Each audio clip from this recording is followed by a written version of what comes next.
Gente, caí. Nossa, tá difícil hoje, muito difícil. Vamos lá, eu vou esperar a Manu voltar pra gente começar de novo. É... Nossa, vocês são guerreiros, vocês estão continuando. A gente tá tendo várias dificuldades técnicas e vocês estão aqui. Tô achando incrível isso. Muito obrigada mesmo pela persistência de vocês.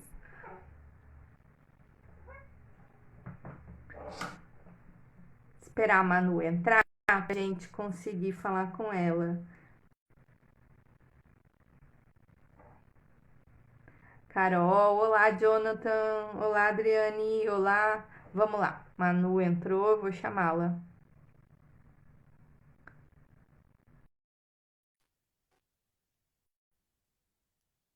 Ainda que a gente sabe que o nosso trabalho é importante, por isso que a gente insiste. Muito importante, a gente precisa falar sobre isso. Manu, que dificuldade! Tá, hoje tá demais. Eu não sei se essa internet. Eu tava com outra aqui, mas eu precisei usar o do celular. Então, e o meu celular, você não tem ideia, ele tava, eu não sei se você viu que em alguns momentos eu tava assim, porque ele travou e eu não conseguia ver nada, eu não via você. Aí eu fui pegar o outro celular para eu conseguir acessar. Difícil. Mas vamos continuar que a gente está num assunto muito importante. Eu acho extremamente importante. Se eu não conseguir fazer essa live, Manu, queria combinar com você. Se eu não conseguir depois disponibilizar a live, a gente podia mais ou menos escrever algum post para a gente poder falar sobre esse assunto. Pode ser?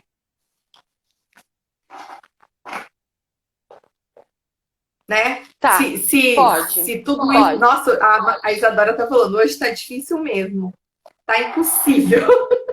Mas vamos lá. Então você falou assim, que quando travou, Tá, eu não que sei você se é a falou que minha. não tem como. Eu não sei se é a minha, se é a sua, não sei o que está acontecendo nesse negócio.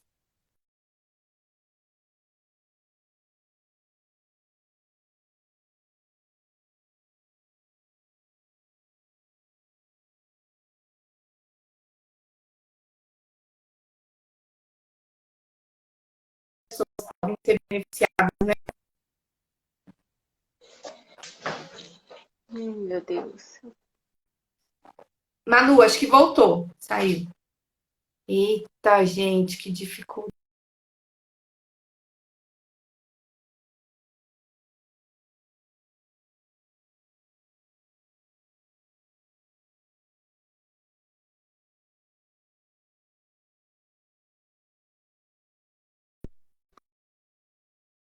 Daí eu tento também organizar aqui minha internet.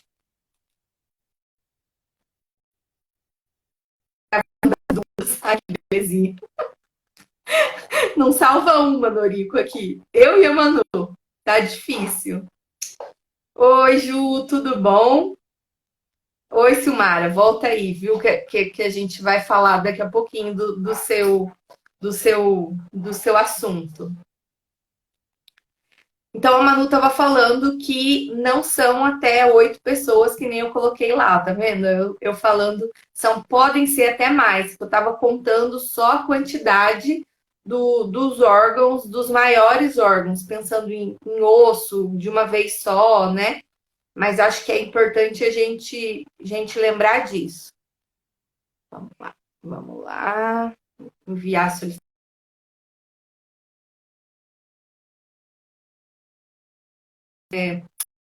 Fazer essa questão. Então, Agora deu. podem ser até mais. Agora foi, Manu. E vamos lá, vamos lá. Ô, Manu, e como que funciona a captação? A Thaís e Fernanda Faustino, que é uma seguidora lá de Brasília, ela fez essa pergunta, que ela não sabe como que funciona a captação. Ó, é uma corrida, né, contra o tempo. Então é rodado o ranking depois que a família autoriza a doação, roda o ranking e os médicos que estão com os pacientes nas filas, né, em primeiro lugar, eles vão aceitar esses órgãos. E depois a gente vai fazer toda essa logística de trazer os médicos até onde está o doador para captar os órgãos. Os órgãos, alguns órgãos têm pouco tempo de isquemia, né? Que é o coração é 4 horas, né? O pulmão é 6 horas de isquemia fria. Tirou do doador, captou do doador, tem que estar no receptor nesse tempo. 6 Então, horas. a captação em si é uma cirurgia. 6 horas o pulmão, o fígado é até 8 horas, algumas equipes aceitam até 8 horas de isquemia. Então é assim, é uma cirurgia. Então vai entrar o médico, se for múltiplos órgãos, vai entrar o médico primeiro que vai fazer a captação do coração, depois o médico do pulmão, depois do fígado, pâncreas, rins, e daí eles vão captando os órgãos. É reconstituído esse corpo, né? É feito a sutura abdominal, tudo certinho. Se é captado os globos oculares, né, para a córnea, é colocada uma prótese e feito uma sutura nos olhos, então não fica aparente que foi doador. É captado também ossos. A família que decide o que ela quer doar, né? A gente pergunta para a família, olha, ele pode ser doador disso tudo, né? Conforme a idade, a clínica que ele tem, né? Se for doador de ossos, então a equipe de ossos também faz a captação de ossos longos do corpo e alguns tendões também, faz a sutura e enfaixa os membros do paciente e é entregue o corpo à família. Né? Mas é a família que decide o que ela quer doar. Por isso que é tão importante falar com a família, porque são eles que vão estar nessa linha de frente para resolver todas essas questões, né? Uhum. Tem famílias que pedem para ficar no centro cirúrgico, assim, na parte de fora, sabe? Porque eles querem ver que os órgãos saindo nas caixas, eles choram, se despedem. É bem difícil para a família, mas o que eu posso falar, essas famílias que doam, ajuda muito no luto delas. É isso que a gente percebe, as famílias, elas dão um novo significado para essa morte, né? Então, a doação de órgãos é um bem tanto para quem recebeu os órgãos, tanto para quem doou. Porque essa família, ela fala dessa morte com outros olhos, né? Foi uma tragédia para nós, mas olha quanta vida ele salvou, né? Sim, teve até uma família... Teve uma família que falou assim pra gente, que foi tão bonito, as filhas do paciente falaram assim, nossa, olha o nosso pai foi perfeito na vida dele, né? Ele foi um ótimo pai, um ótimo marido, um ótimo filho, um ótimo irmão, e olha só, até na hora de morrer, ele tá fechando a vida dele com chave de ouro, ele tá salvando vidas. Então tem família que fica muito grata por isso, por poder salvar. Sim, e é assim, o meu ente querido, ele vive, mas em outra pessoa, né? Isso é uma frase que a gente escuta bastante também, né, Manu? Então continua vivo. Sim, ele salvou vidas, né? Ele salvou vidas, a morte dele não foi em vão. É assim que eles pensam depois. É bem legal. Importante. A pulmão da Adri, que eu acho que ela deve ser transplantada, provavelmente, porque esse nome, ela pediu para falar sobre a preservação. Ela você conhece? Há 9 meses ela ganhou um pulmão novo. Ah, e ela é daqui de Londrina. Parabéns. Que legal.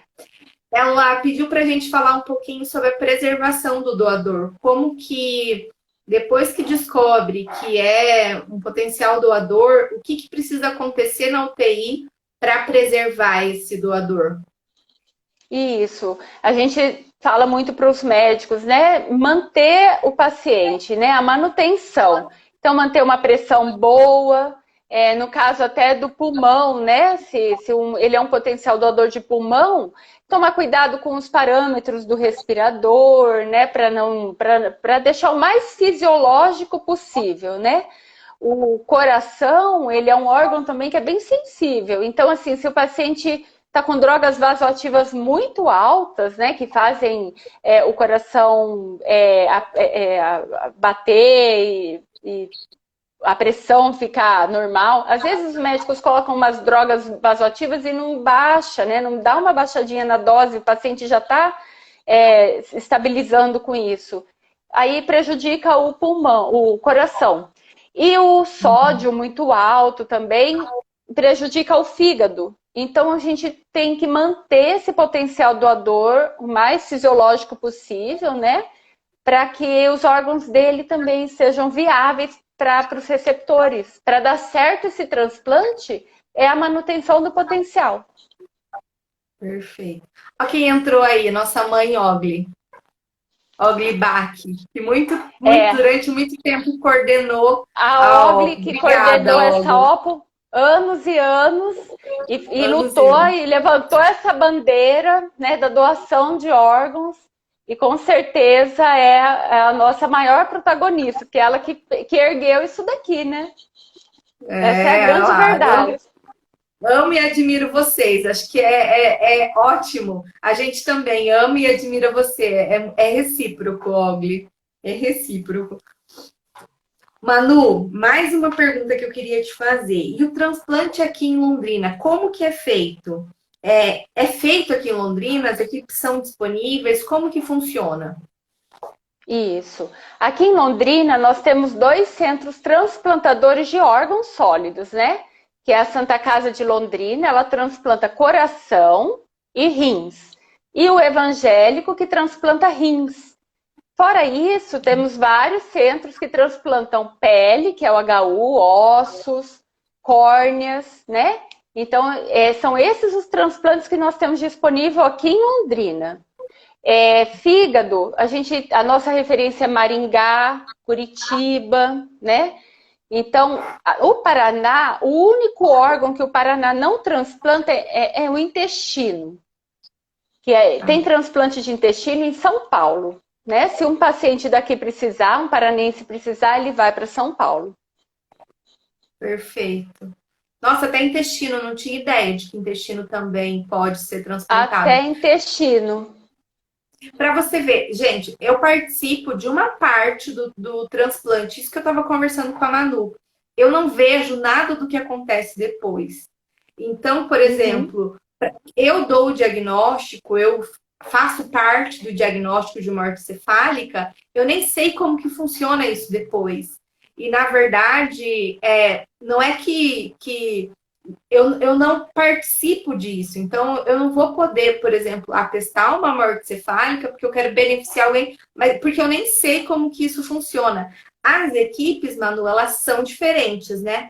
Elas não podem ser a mesma equipe. Então, por exemplo, se eu sou neurologista, de repente, eu sou neurocirurgiã, de repente eu faço o protocolo de morte cefálica e depois eu quero fazer um transplante de algum nervo, eu não posso participar. Isso faz parte da lei, isso é proibido, né, Manu? Isso. O médico que faz transplante, que é da equipe transplantadora, ele não pode fazer diagnóstico de morte encefálica, tá?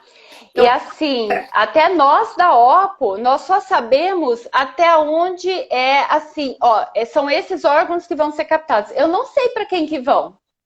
Eu não sei. Isso são outras pessoas que cuidam. A minha senha me dá acesso até essa parte. Então é bem sigiloso. E a gente tem várias normas de segurança que vão assegurando o processo parte a parte. Então, isso.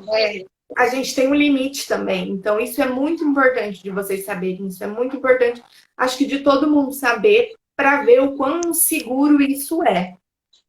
Então, e eu ia te perguntar isso, como que é o pós-transplante? Então, vocês não acompanham os transplantados que vocês fizeram?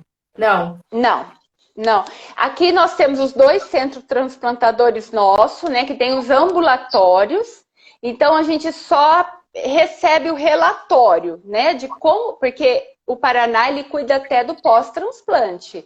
Então, esses centros transplantadores, eles têm que apresentar uma sobrevida boa de transplante. Ele tem que dar atenção para esse paciente para sempre, né? Então, não é assim, transplantou, tchau. Não, você vai cuidar de mim para sempre. Eu sou uma paciente transplantada por vocês.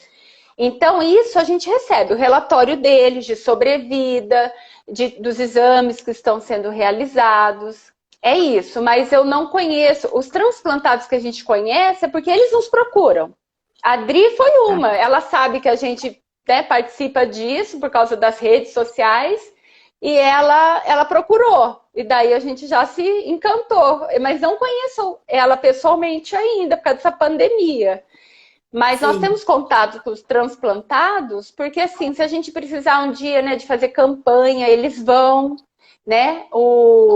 Sempre tem o Alexandre, que sempre fez campanha junto com a gente, que é transplantado de fígado, a Adriele, o Edmilson, que fez de coração. Então a gente vai chamando eles para nós, para a gente mostrar o resultado do nosso serviço.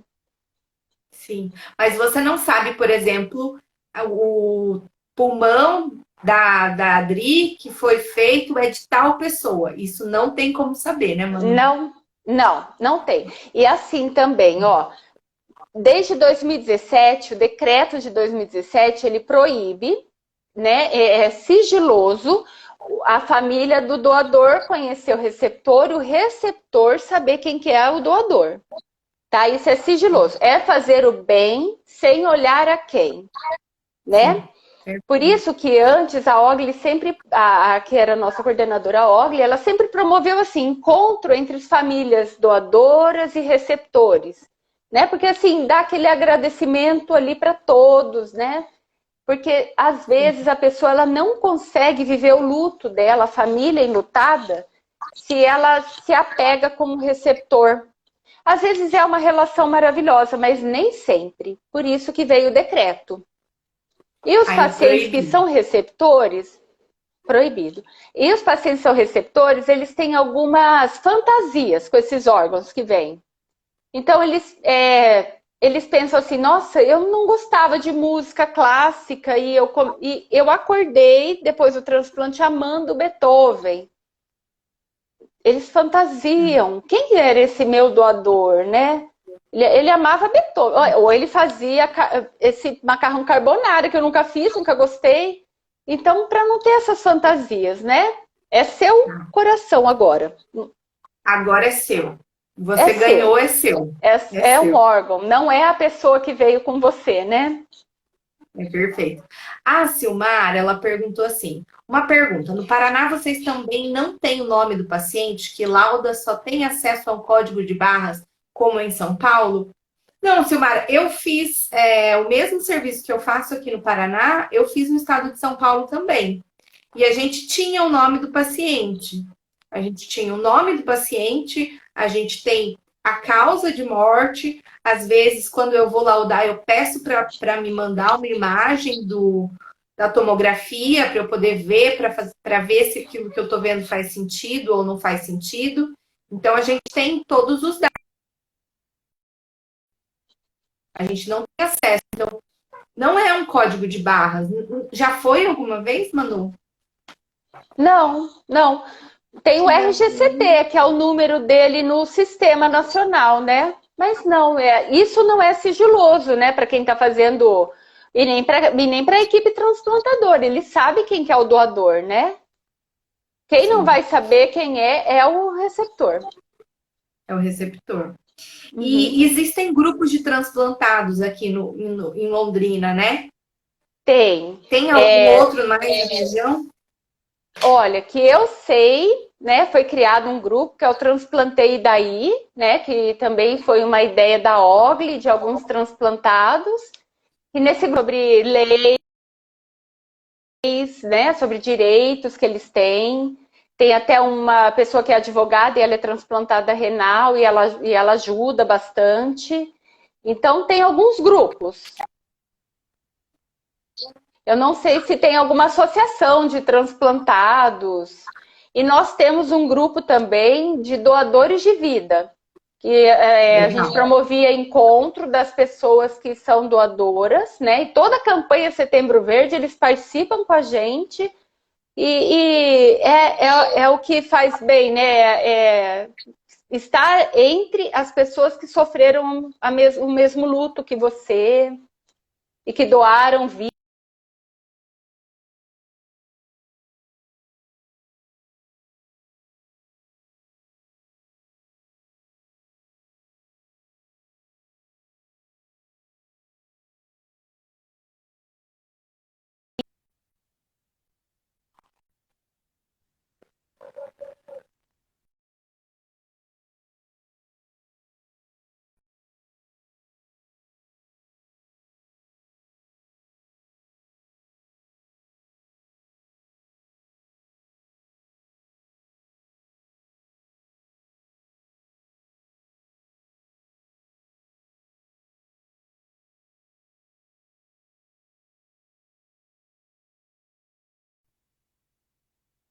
Oi, oi, voltou?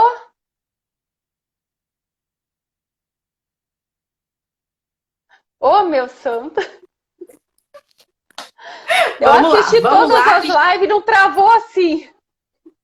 Mas, Manu, eu acho que é assim, sabe? Eu sempre acho que quando a gente está fazendo um trabalho muito importante, sempre vai ter um monte de percalço para gente enfrentar. Por exemplo, ano passado eu fui fazer um curso sobre dieta cetogênica em Curitiba. Eu não caí do ônibus e quebrei o pé, Ah, então, e fiquei três ai, você meses falou. usando botinha. Eu te contei, né? Então, é Eu isso, lembro. exatamente isso. Aham, Quando o trabalho é muito importante, a gente precisa de uns percalços aí para passar. sei. Sabe o que eu queria comentar com você que teve uma seguidora que falou assim de uma história. Ela falou que ela teve que autorizar desligar os aparelhos do irmão. Foram feitos 3 vezes o protocolo, mas mesmo assim bateu uma incerteza se fizeram o certo. Então, queria que você explicasse como que funciona isso. Se o protocolo fechou para morte cefálica, a autorização não é da família, né? Não, não. É assim, né? Pela resolução do CFM, o 1826 de 2007, o médico ele tem o caráter legal, né?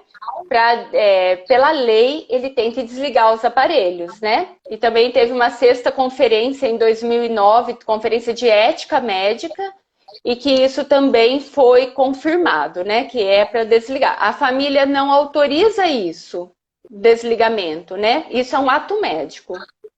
É o médico que vai fazer isso e não depende da autorização da família. Às vezes o que É. aconteceu, né, por ter todas essas dúvidas, às vezes esse protocolo ficou como inconclusivo, né? E se um protocolo ele não fechou, não todos os exames, algum deles não deu positivo para morte cerebral, esse paciente ele fica recebendo o tratamento, não é desligado os aparelhos, né? A família pode até ser chamada, olha, vamos fazer cuidados paliativos, o que vocês acham? Mas não é desligado o aparelho e nem a família precisa autorizar isso, porque isso é um ato médico mesmo.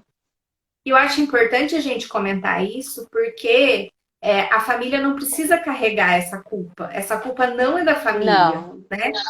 Isso não é não, uma coisa que seja responsabilidade da família. Então, isso é muito importante a gente não. falar, porque eu acho que principalmente para essa família e para essa pessoa que veio comentar sobre isso, ainda é, depois de 2 anos da história, ainda é uma fonte de sofrimento. Sim, olha, por isso que nós esclarecemos tudo.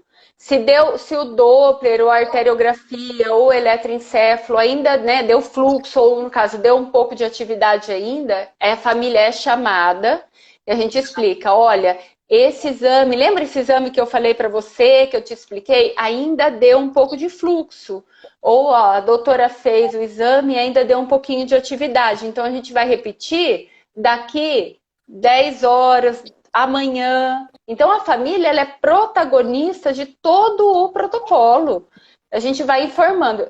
Inclusive, a gente fala, olha, você quer acompanhar etapa a etapa? Terminando o exame, eu te chamo e te aviso? Ou você quer vir só no final? A gente faz um pacto com a família. O que ele quer, né? O que é melhor para vocês? Né? Para não Sim. causar mais sofrimento para essa família. Então, eu acho importante a gente fechar com isso, porque a ideia da OPO é que é claro que é um momento muito difícil, é um momento muito, muito triste assim para a família, mas é um momento em que a gente também tem a oportunidade de fazer uma coisa diferente com a nossa própria vida. Isso. Então, eu vou falar abertamente, eu sou doadora de órgãos. Eu só não sei se meus órgãos vão prestar para alguma coisa, né, Manu?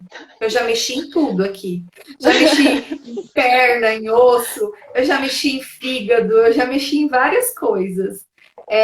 Não sei se vai sobrar alguma coisa que as pessoas queiram, né? Mas eu sou doadora de órgãos, minha família sabe, meu marido sabe.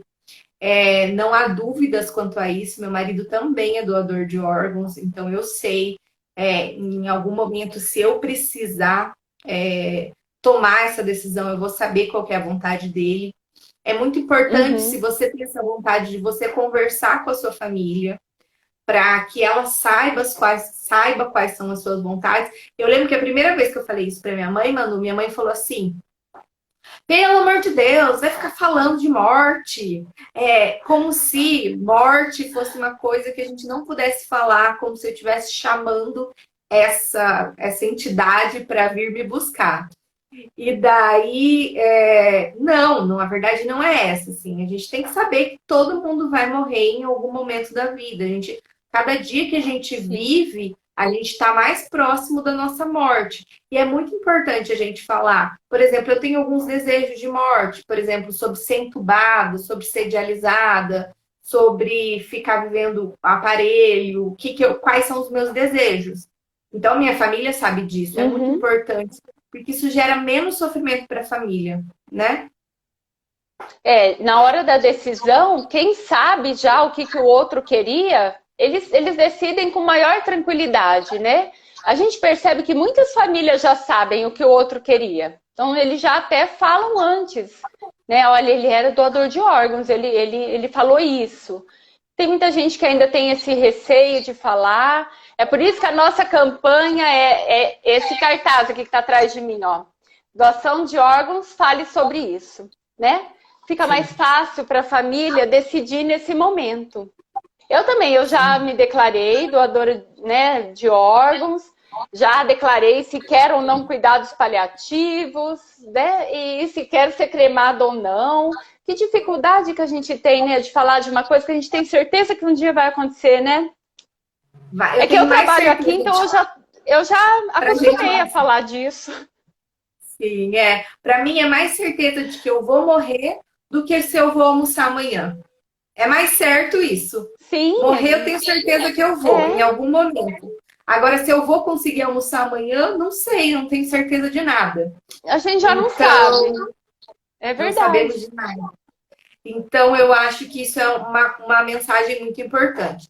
Manu, eu vou tentar juntar todos esses pedacinhos de live, vou ver se eu consigo. Se Uhum, eu não conseguir, você topa fazer um vídeo comigo, mesmo que seja um vídeo curtinho, para a gente falar assim as topo, coisas mais importantes? topo, Então tá bom. Porque daí esse topo. conteúdo eu acho que é muito importante de estar. É muito importante que esse conteúdo exista para que a gente vá plantando essa sementinha, para que a gente vá falando para disso com as pessoas, né? Isso, então se você não conseguir, tá combinado já. Vamos fazer isso. Perfeito. E teve gente que ficou aí até agora tentando ouvir a live, Tá vendo? Eu os acho que é pedaços. importante, né? Amigos, são pessoas muito queridas. Manu, quais são suas considerações finais? O que você gostaria de falar aí para o pessoal? Gente, então, olha, o meu recado, né? Os números mostram pra gente, tanto o número de gente em fila, tanto o número de doadores que nós temos, que é muito mais fácil um dia a gente entrar numa fila de órgãos, precisando de um órgão, do que um dia a gente poder doar, ter oportunidade de ser um doador de órgãos, né? Então vamos pensar sobre isso. Na minha opinião, é uma questão de cidadania, né? O que Deus nos falou, né? Que olha, amar o próximo, né? Como a nós mesmos. Então isso é um ato de amor, de generosidade do ser humano, né? Um dia posso ser eu, pode ser um ente meu nessa fila.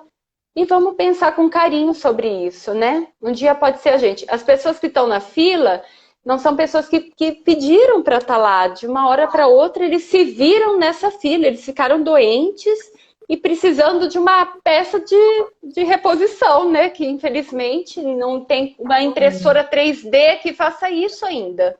Precisa da Sim, generosidade humana. E a sim. gente ser mais humano. Só isso. E eu lembro sempre dessa situação, Manu, da campanha do agasalho, né? Que a gente doa os agasalhos que a gente não usa mais. Então, são Uhum. órgãos que eu não vou usar mais. Então, eu posso doar. Isso é uma coisa que eu acho muito importante da gente lembrar, né? A gente sempre tenta fazer esse bem em vida e a gente pode fazer esse bem também na morte. Na morte. É verdade. Mas Manu, é isso, é pensar no próximo. exatamente. Manu, muito obrigada. Eu sei que foi difícil para você também, com todos esses problemas técnicos, mas eu te agradeço de coração. Muito obrigada por você ter vindo aqui. E eu queria Obrigada a muito você. poder fazer isso mais vezes, para a gente poder falar desse assunto mais vezes, que é um assunto extremamente Uhum. importante, tá? Beijo, Manu. Tá Obrigada, viu? combinado. Beijo. Combinado. Beijo, Beijo. Tchau, obrigada. tchau.